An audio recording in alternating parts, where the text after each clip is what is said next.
Это утро начиналось, как и сотни других. Команда рыбацкого судна «Марина» вышла в открытое море к югу от Сицилии.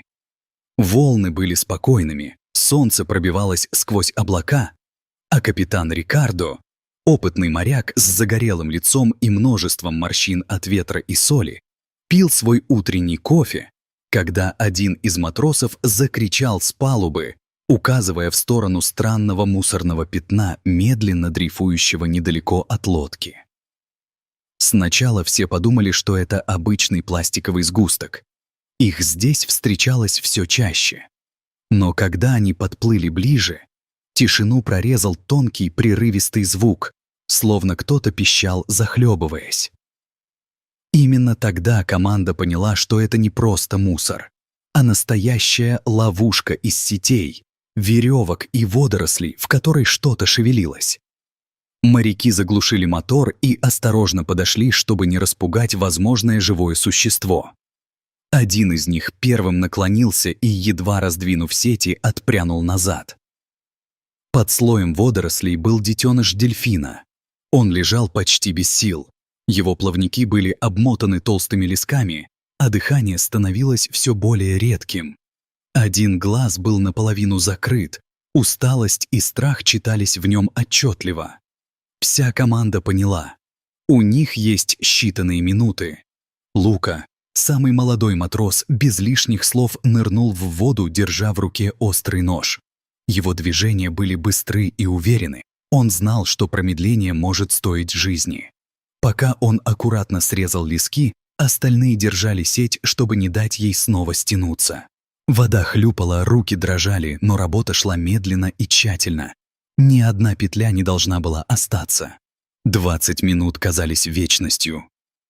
Когда последний виток был снят с хвоста, дельфиненок на мгновение застыл, затем слабо толкнулся и, словно поблагодарив, сделал небольшой круг вокруг лодки.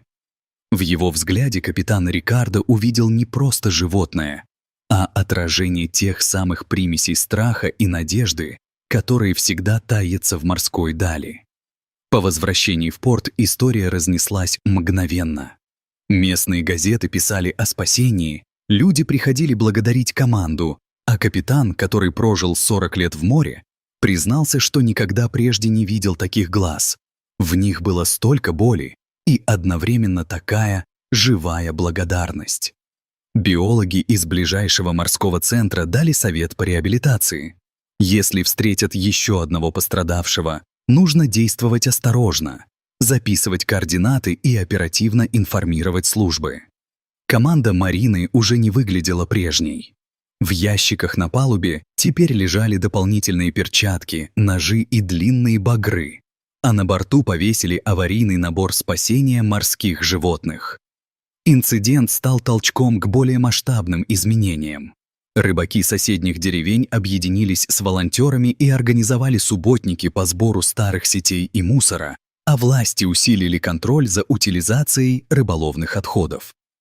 Местные школьники рисовали плакаты о бережном отношении к морю и устраивали утренние уборки пляжей.